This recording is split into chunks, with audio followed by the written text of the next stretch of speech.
Olá, tudo bem? Bom dia. Hoje nós vamos falar, como prometemos, sobre o ressurgir do pensamento científico. O homem passa a ser visto no Renascimento como algo distinto da criação e digno de ser um ponto de referência, grandioso e de extrema valia, que podia se desenvolver livremente, libertado de todas as amarras de crendices da Idade Média. E eu sou Jonas Luiz da Silva, de Icapuí. Surge com o Renascimento um novo método de investigação da natureza. Ao contrário da filosofia natural aristotélica, que buscava na razão a fonte de todo conhecimento e onde os problemas poderiam ser resolvidos por mera reflexão, o pensamento prevalecente no Renascimento era de que se podia obter o conhecimento a partir da observação dos fenômenos naturais e de experimentação sistemática. Chamou-se isso de método científico empírico. Nessa época surge um carinha chamado Galileu Galilei, o verdadeiro criador da ciência experimental moderna. Com ele, cai quase todas as crenças antigas eivadas de tradições, de dogmas e de falsas interpretações dos fatos da natureza.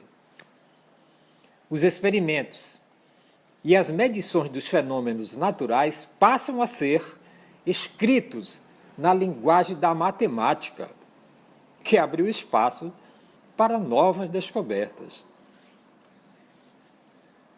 As ideias de Galileu juntaram-se aos pensamentos iniciais de Copérnico, Giordano Bruno e Kepler, os quais prepararam o mundo para os filósofos cientistas do século seguinte, com o experimentalismo e o racionalismo. Na verdade, as bases do conhecimento científico moderno já tinham sido estabelecidas por cientistas, como eu falei, Copérnico, Giordano Bruno, Galileu e Kepler. Faltava, porém, um método para as ciências experimentais a fim de que as descobertas pudessem prosseguir com segurança. E Francis Bacon, com a introdução do empirismo, inaugura a ciência experimental moderna. Como você sabe, ou deveria saber, Francis Bacon nasceu em Londres e fez seus primeiros estudos de direito e filosofia em Cambridge, na linha do pensamento escolástico que havia predominado por toda a Idade Média. Advogado e político, se tornou pessoa de influência na corte de Elizabeth I, quando publicou o seu primeiro livro, Ensaios de Moral e Política. Já no reinado de Jaime I, caiu em desgraça política, sendo obrigado a renunciar a todas as suas posições, recolhendo-se apenas para escrever seus melhores livros. Você lembra de A Grande Restauração e a Nova Atlântica? E o ponto de partida do pensamento de Bacon foi o julgamento do estado do conhecimento humano à sua época. Ele combateu a submissão aos antigos postulados da ciência com o seu lema: a verdade é filha do tempo e não da autoridade. Por outro lado, o primeiro a reconhecer que as artes mecânicas e as técnicas progrediriam de modo contínuo e sem as restrições impostas pelas teorias tradicionais e pelas posições cristalizadas numa mentalidade onde a religião e a ciência se interligavam de maneira incestuosa. Para mudar esse estado de coisas, ele propôs aplicar seu método de investigação científica, inspirado nas técnicas em todos os campos do conhecimento humano, sobretudo porque acreditava que o seu método tinha uma disponibilidade natural e para que as possíveis mudanças evolutivas ocorressem.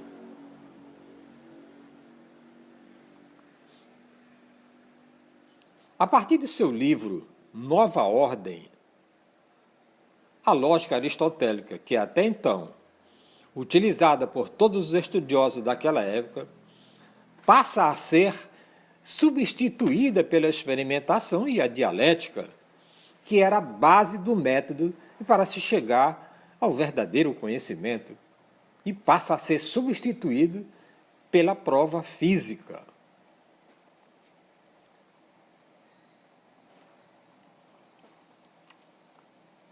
Na sua obra Refutação da Filosofia, ele propõe que o verdadeiro cientista deveria ter a perfeita compreensão dos fatos e daí saber extrair sua teoria, que seria assim comprovada pela experimentação. Sua proposta era contrária à dos empiristas puros, que não sabiam extrair de suas experimentações as conclusões necessárias, e também dos teoristas que racionalizavam apenas e para construir teorias sem consciência experimental.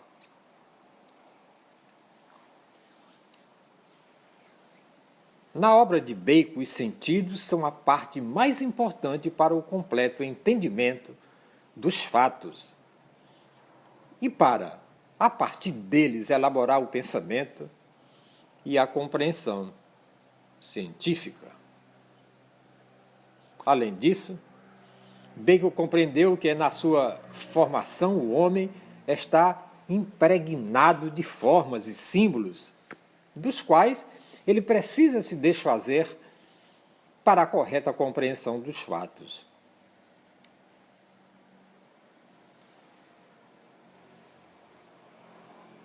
Do mesmo modo que na antiga Grécia, através de 4 mitos da humanidade, Bacon procurou traduzir de que forma o pensamento do homem interferiria em suas experimentações e induzia os resultados.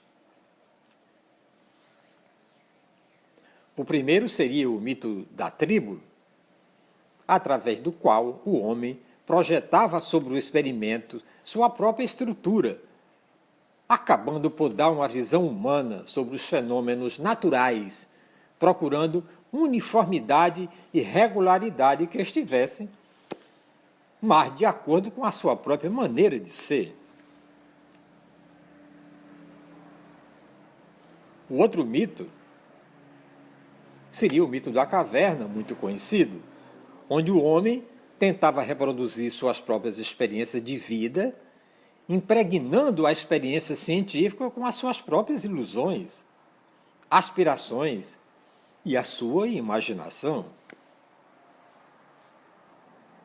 O mito da linguagem seria responsável pela condução deformada dos experimentos, induzidos pelo seu modo de pensar e de se expressar oralmente. E, finalmente, o mito da inteligência, que seria o de conduzir suas experiências, pautada por doutrinas e filosofias de antigos pensadores, como se eles fossem a verdade absoluta. Segundo Bacon, somente após se despir desses 4 mitos, o homem poderia, com paciência, observar meticulosamente as experiências, para só então, de modo indutivo, passar dos fatos particulares para proposições mais gerais.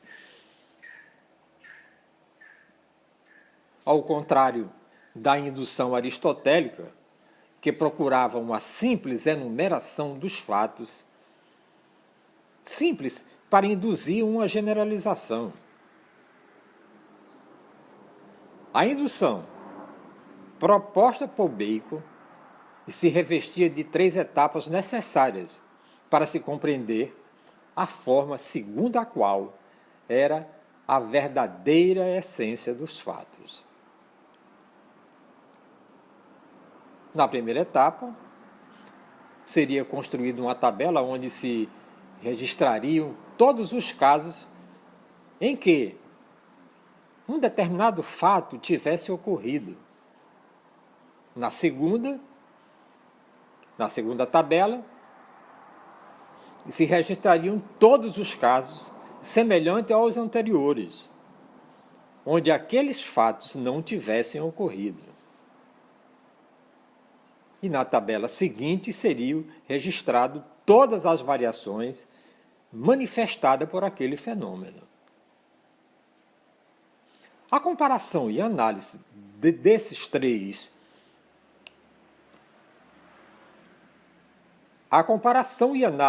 três tabelas permitiriam compreender o fenômeno na sua complexidade, da qual apenas sucessivas experimentações garantiriam a sua reprodutibilidade. Embora não tenha construído uma teoria completa e sobre o conhecimento humano, Bacon acabou por constituir-se num dos grandes construtores do pensamento moderno, onde o conhecimento era proveniente da experiência sensível, sendo constituído e controlado por experiências sucessivas.